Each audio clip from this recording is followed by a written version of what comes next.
반갑습니다. 시청자의 시간을 훔치는 작가 괴짜지식 인사이트의 괴짜 현업가입니다. 오늘 점심 뭐 드셨어요? 한국인이라면 빼놓을 수 없는 게 바로 이 알싸한 매운맛이죠. 된장찌개, 라면, 떡볶이. 어디든 이 청양고추 하나만 들어가면 맛의 차원이 달라집니다. 그런데 말입니다.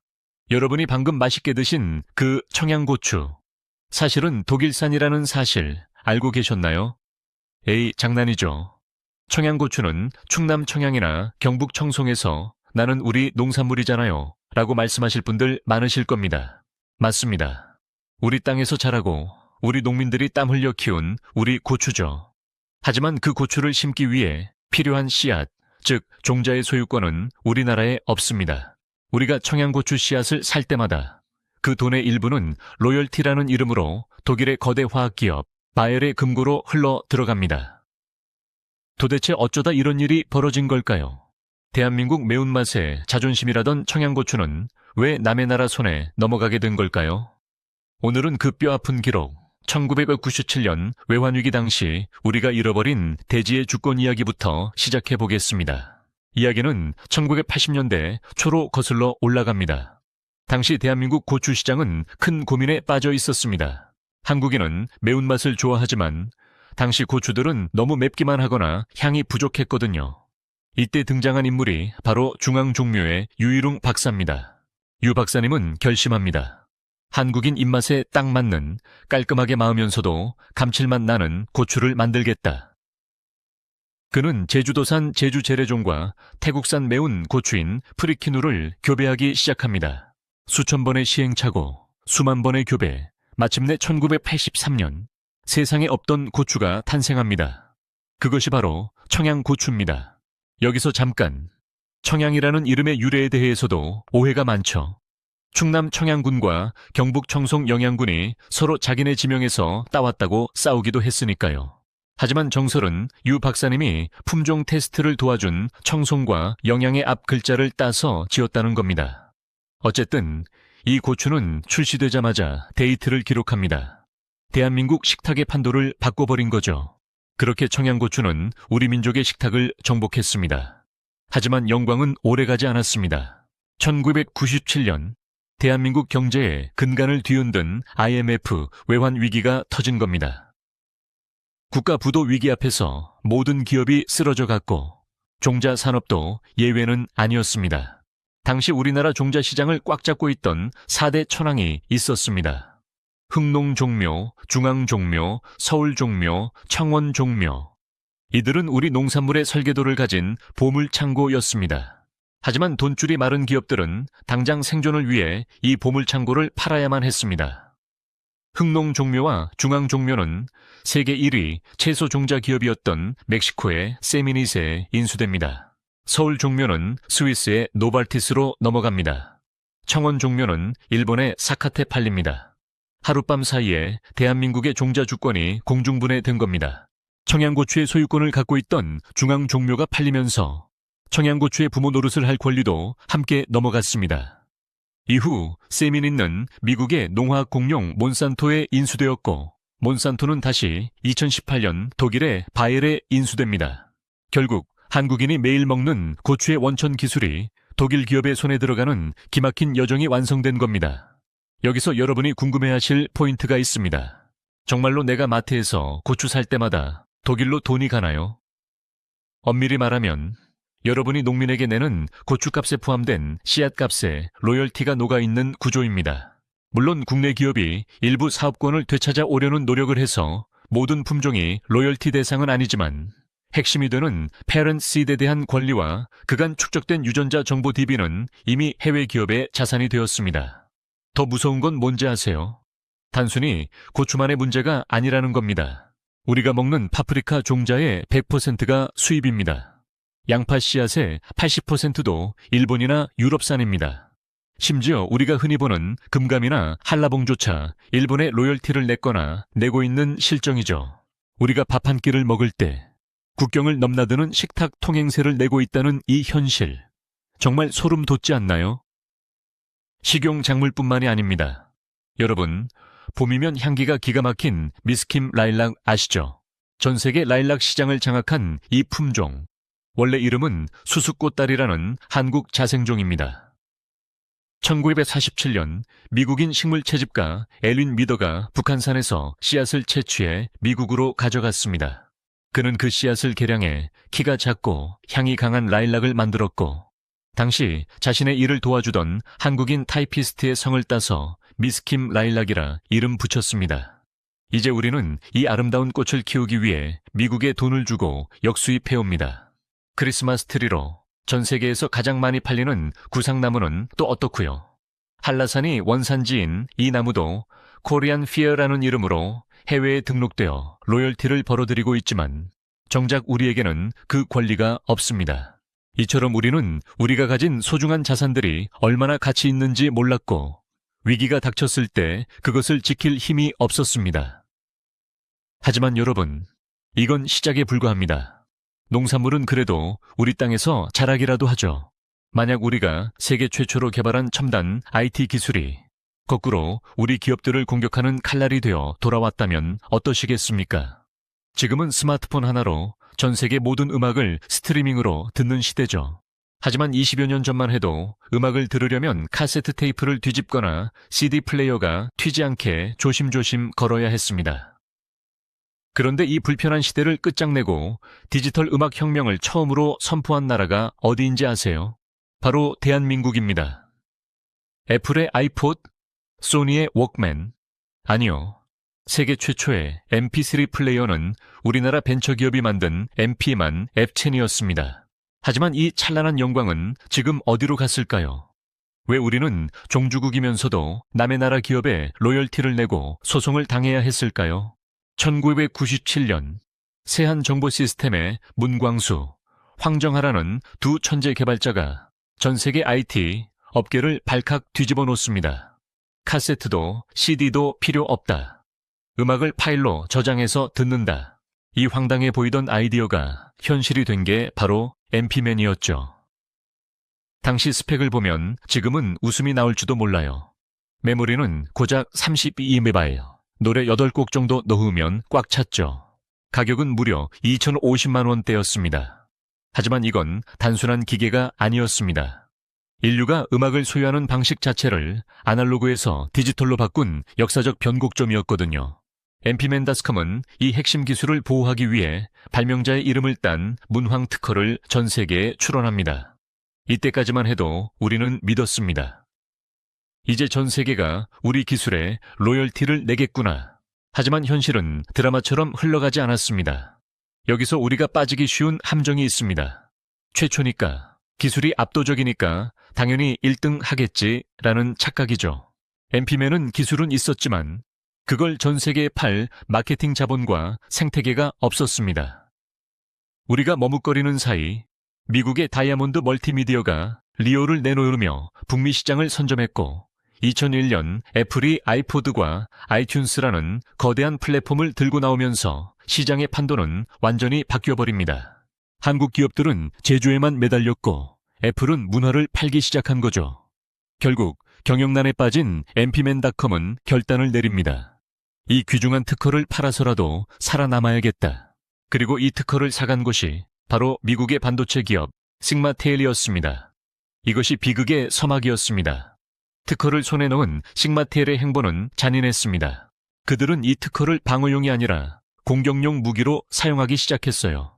당시 전 세계 MP3 플레이어 시장을 주도하던 건 아이리버, 코원 같은 한국 기업들이었거든요. sigmateil은 한국 제조사들에게 이렇게 협박합니다. 우리 sigmateil 칩을 쓰면 로열티를 깎아줄게. 하지만 다른 회사 칩을 쓰면 이 문황 특허 침해로 고소해서 시장에서 퇴출시켜버리겠다. 이른바 칩셋 인질극입니다. 한국 사람이 개발한 기술이 미국 회사의 손에 들어가 한국 제조사들의 목을 죄는 족쇄가 된 겁니다.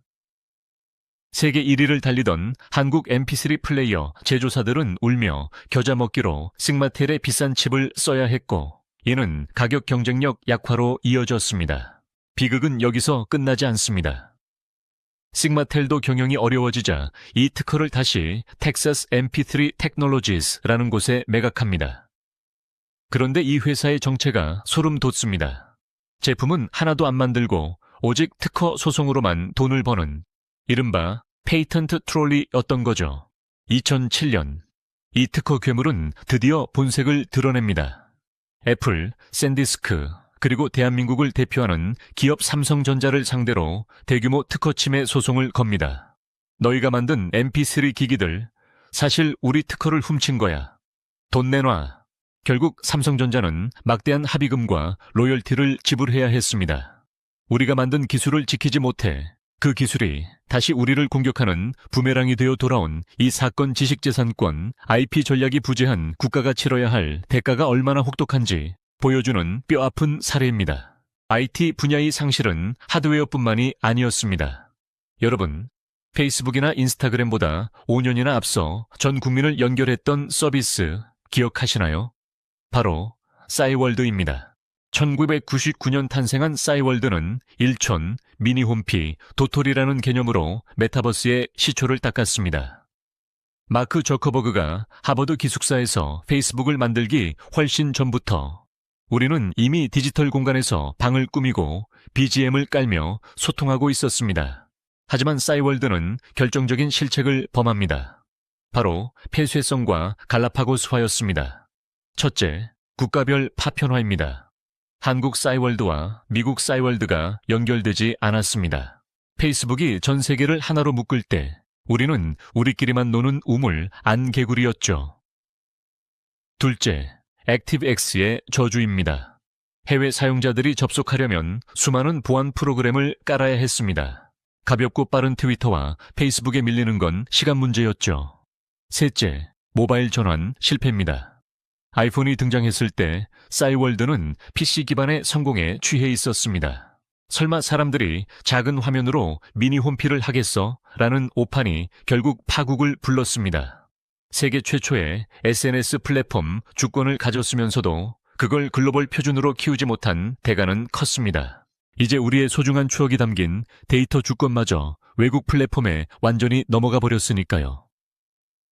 자, 여러분, 씨앗을 뺏기고 기술을 뺏기고 플랫폼까지 잃어버린 대한민국 산업사. 그런데 아직도 충격적인 이야기가 남아 있습니다. 이번엔 눈에 보이지 않는 소프트웨어나 서비스가 아닙니다. 웅장한 바다 위를 항해하는 거대한 선박. 대한민국이 세계 1위라고 자부하는 조선업에 숨겨진 추악한 진실입니다. 배 한 척 팔 때마다 프랑스에 100억 원씩 갖다 바친다? 도대체 어떤 독소 조항이 우리 조선업계의 발목을 잡고 있는 걸까요? 여러분, 대한민국 하면 뭐가 떠오르시나요? 조선강국, 디스플레이 세계 1위, 가슴이 웅장해지는 단어들이 타이틀 뒤에 우리가 10년을 공들여 만든 기술을 통째로 도둑맞거나 배 한 척을 팔 때마다 100억 원씩 통행세를 내야 하는 기막힌 현실이 숨어 있다면 믿으시겠습니까? 이건 단순한 비즈니스 실패가 아닙니다. 국가의 산업 주권이 어떻게 송두리째 흔들렸는지 그 잔혹한 먹튀와 종속의 역사를 지금부터 낱낱이 파헤쳐 보겠습니다. 첫 번째 이야기는 우리 안방의 TV 그리고 여러분이 보고 계신 모니터에 관한 이야기입니다. 2000년대 초반까지만 해도 중국은 디스플레이 기술력이 거의 제로에 가까웠습니다. 그런데 어떻게 지금 전 세계 LCD 시장을 장악하게 됐을까요? 그 시작점에 바로 한국의 HIDIS가 있었습니다. 하이디스는 원래 현대전자의 LCD 사업부였습니다.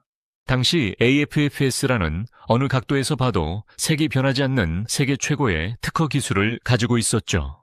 하지만 IMF 이후 현대그룹의 경영난으로 인해 이 알토란 같은 회사가 매각시장에 나오게 됩니다. 2002년 중국의 신생기업이었던 BOE가 하이디스를 인수합니다. 당시 BOE는 브라운관이나 겨우 만들던 2류, 3류 기업이었어요. 한국 정부와 채권단은 외자 유치라는 명분에 눈이 멀어 이 핵심 기술이 중국으로 넘어갈 때의 파장을 완전히 무시했습니다. 당시 중국 BOE 관계자는 우리가 하이디스를 인수해서 한국 고용도 유지하고 투자도 아끼지 않겠습니다라고 했고 한국 채권단은 3억 8천만 달러라니 당장 도장 찍읍시다라고 답했죠. 하지만 계약서의 잉크가 마르기도 전에 비극은 시작됐습니다.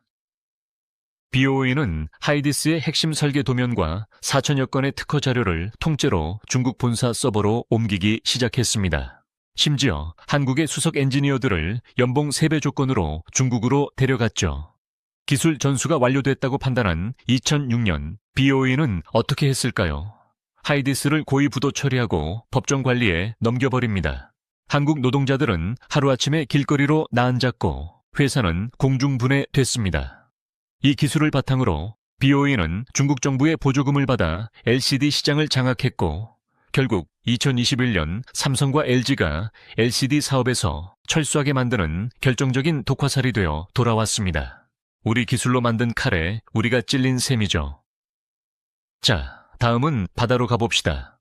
한국 조선업의 자존심, LNG 운반선 이야기입니다. 한 척당 가격이 무려 3천억 원에 달하는 이 거대한 배, 전 세계 주문의 대부분을 우리나라가 싹쓸이하고 있습니다. 그런데 이상합니다. 배를 팔면 팔수록 한국 조선사들이 한숨을 쉽니다. 왜일까요? LNG선에서 가장 중요한 건 영하 163도의 극저온을 유지하며 가스를 보관하는 화물창 기술입니다.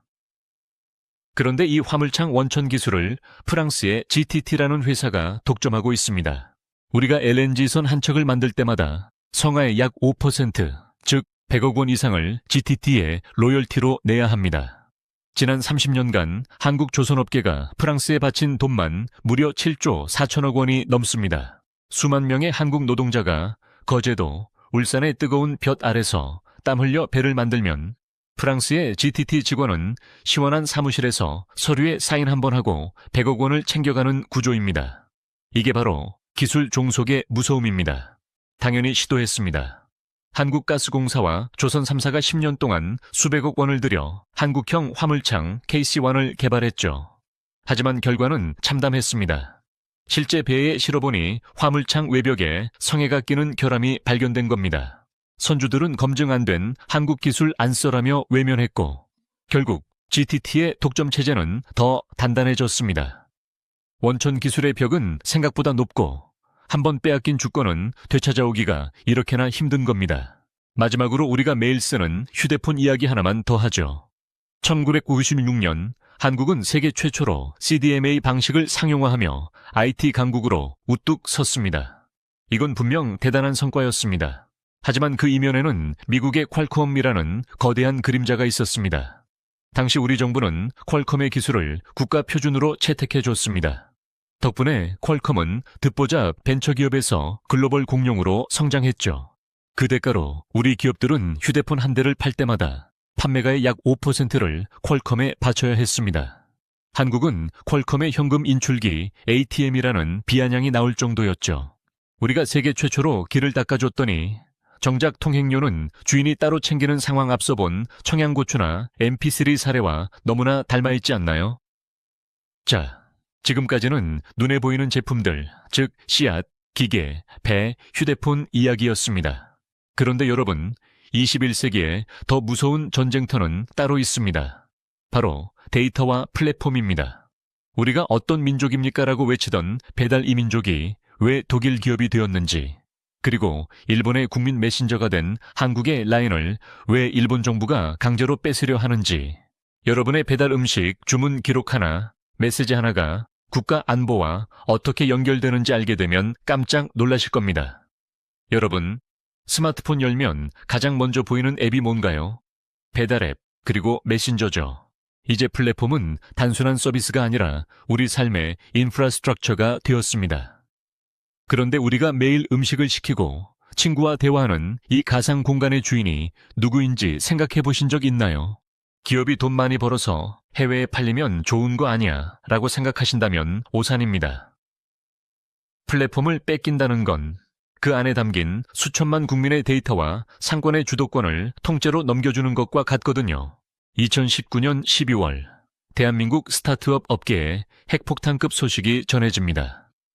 국내 배달앱 1위, 배달 이민족을 운영하는 우아한 형제들이 독일 기업 딜리버리 히로 매각된다는 뉴스였죠. 매각 금액은 무려 4조 7,500억 원. 대박났다는 환호성도 잠시. 소비자들은 배신감을 느끼기 시작했습니다. 비즈니스적으로 보면 김봉진 의장은 신화적인 성공을 거둔 게 맞습니다.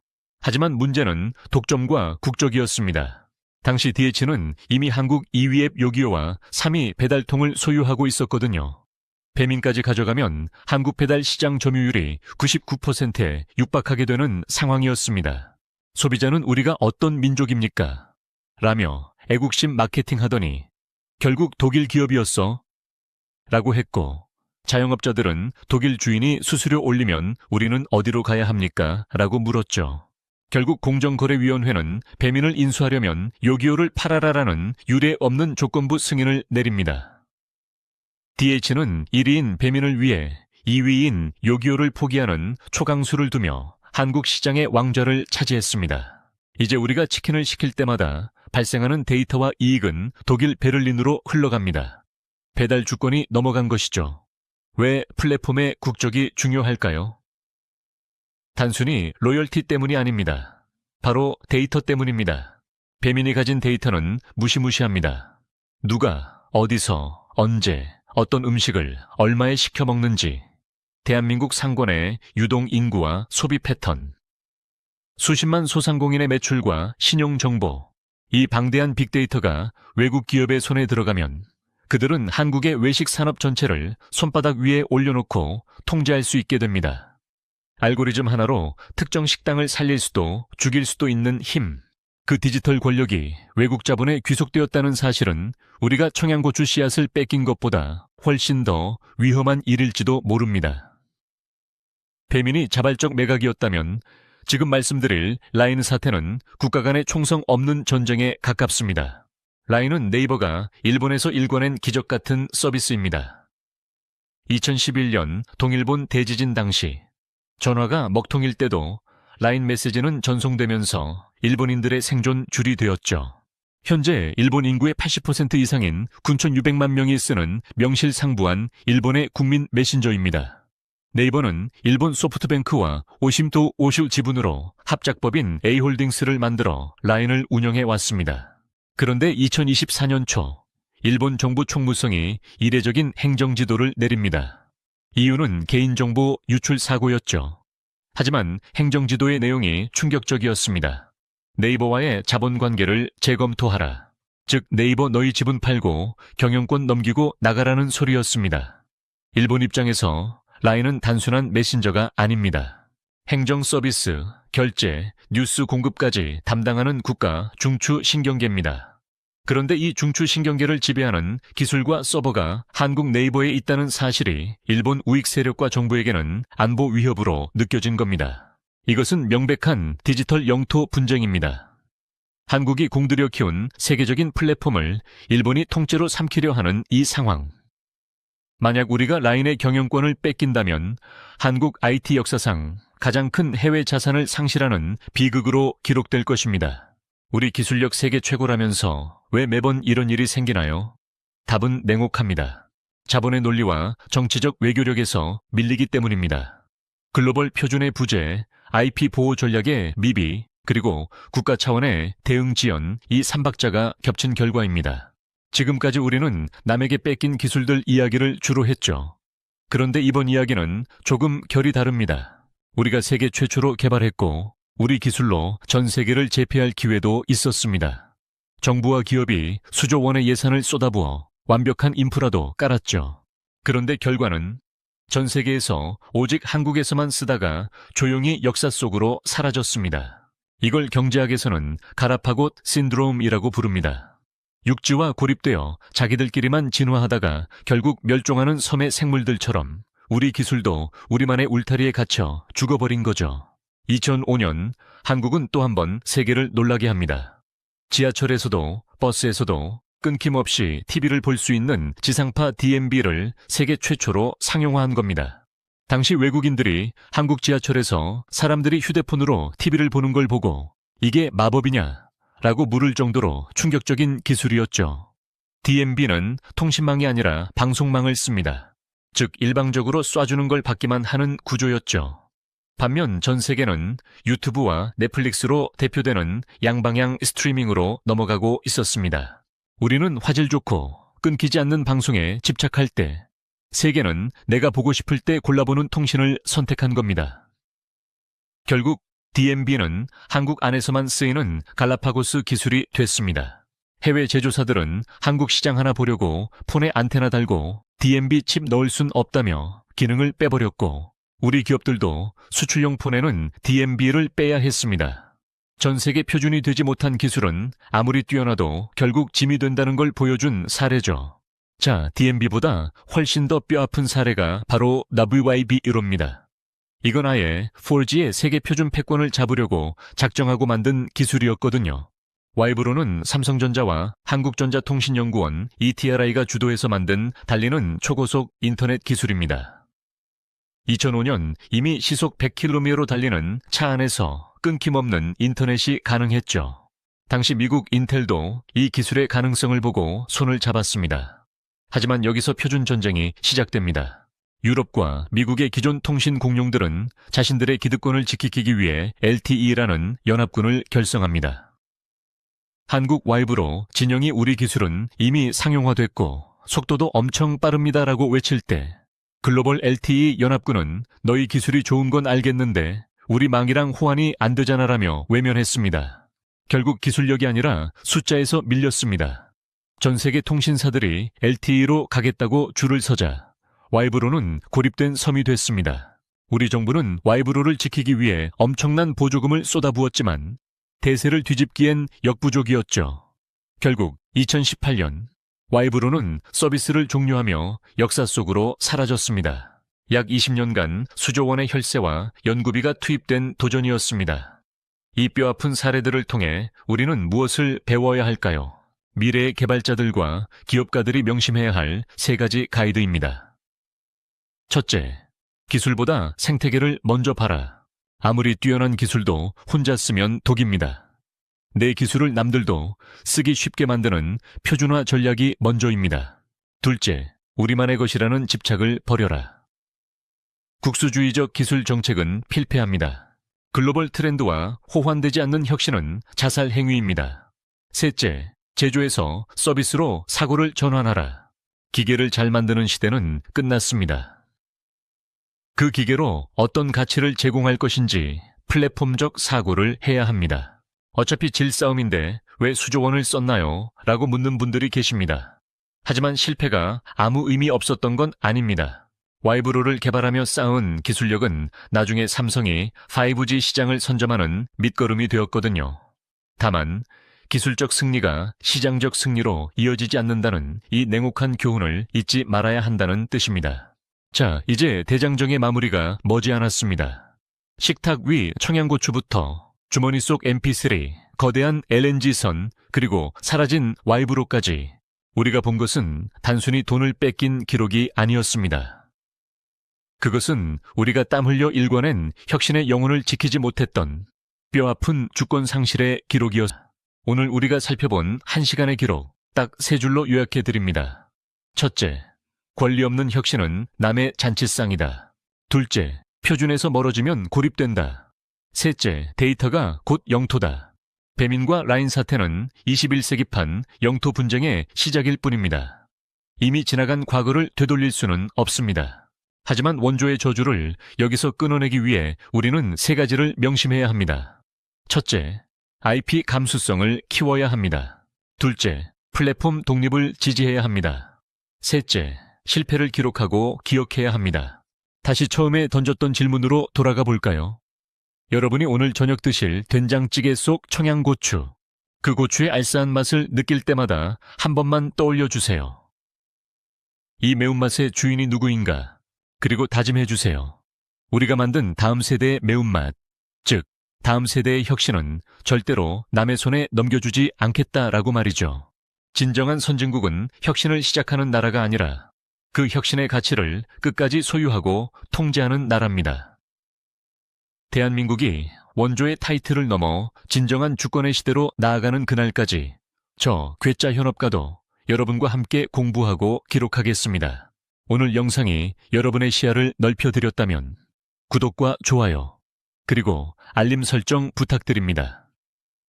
여러분의 클릭 한 번이 대한민국 지식 주권을 지키는 작은 힘이 됩니다.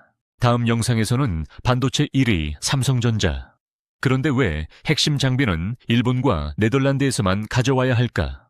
우리가 아직 가보지 못한 슈퍼의뢰의 세계, 반도체 소부장 전쟁의 실체를 파헤칩니다. 지금까지 대한민국 괴짜 인사이트의 괴짜 현업가입니다.